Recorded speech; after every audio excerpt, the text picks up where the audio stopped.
Hello friends, સ્વાગત છે આપણી આજની નવી રેસીપીમાં. તો આજે આપણે ફટાફટ બની જાય એવો હેલ્ધી અને ટેસ્ટી નાસ્તો બનાવીશું, જે આપણે બાળકોના લંચ બોક્સમાં પણ દઈ શકશું અને જલ્દી બની જશે. તો આપણે એક મિક્સર જાર લેવાનું છે. એમાં મેં અહીંયા 1.5 બાફેલું બટેટું લીધું છે, એ નાખીશું, એક આખું અને કડતું.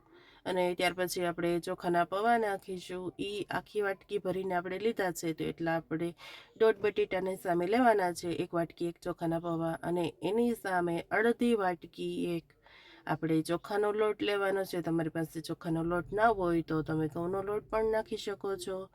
અને એક વાટકી ભરી અને આપણે પાણી લેવાનું છે, ઈન ઉમેરવાનું છે આપણે.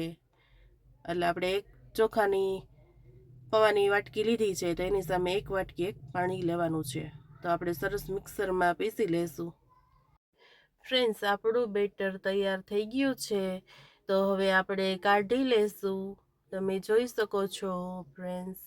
તો આવી રીતે ઘાટું સરસ બેટર આપણું તૈયાર થાય છે.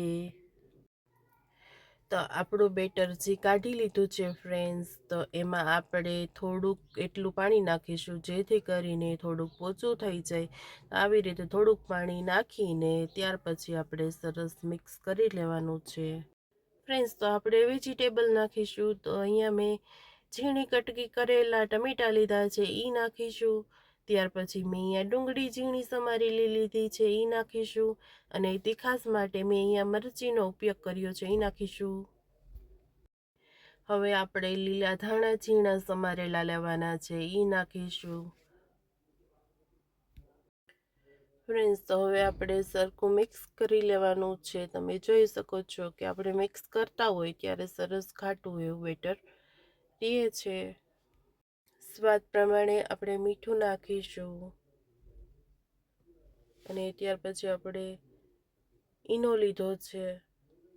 ઈનો મેં અહીંયા અડધી ચમચી લીધો છે. તમે ખાવાનો સોડા પણ યુઝ કરી શકો છો ફ્રેન્ડ્સ. તો અહીંયા મેં ઈનો નાખીને ત્યાર પછી મેં અહીંયા ઉપરથી થોડુંક પાણી નાખ્યું છે, એટલે ઈનો છે એ સરસ ફૂટી જાય. અને ત્યાર પછી આપણે સરખું મિક્સ કરી લેવાનું છે, જેથી કરીને આપણા બેટરમાં સરસ ઈનો સોડા છે એ લાગી જાય ને સરસ ફૂલી જાય. ને 5 મિનિટ માટે આ બેટર આપણે ઢાંકીને રાખી દેવાનું છે ફ્રેન્ડ્સ. તો આપણે ઢોકળિયાની જે ગોળ વાટકી આવે છે ઢોકળિયાની અંદર, એ લેવાની છે. અને ત્યાર પછી એમાં સરસ તેલ લગાવી લેવાનું, જેથી કરીને આપણું બેટર ચોટે પણ નહીં અને સરસ આપણો નાસ્તો બનીને તૈયાર થઈ જાય.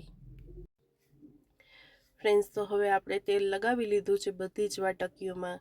તો આવી રીતે આપણે બેટર છે એ ચમચાથી આપણે સરસ વાટકીમાં ભરી દેવાનું છે.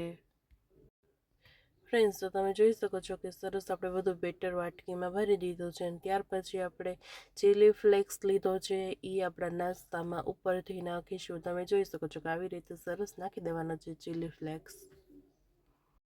મેં ફ્રેન્ડ્સ અહીંયા પહેલેથી ઢોકળિયામાં ગરમ પાણી કરવા માટે મૂકી દીધું હતું.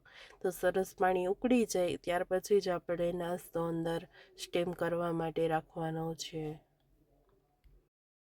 ફ્રેન્ડ્સ, આ નાસ્તો 10 મિનિટ સ્ટીમ કરવાનો છે. તો 10 મિનિટ થઈ ગઈ છે ને આપણો નાસ્તો છે એ સરસ સ્ટીમ થઈ ગયો છે. તમે જોઈ શકો છો આપણો નાસ્તો 15 મિનિટમાં તૈયાર છે. તો તમને જો મારો આ વિડીયો પસંદ આવ્યો હોય તો લાઈક કરો, શેર કરો અને મારી ચેનલને સબસ્ક્રાઈબ કરી દો. Thank you.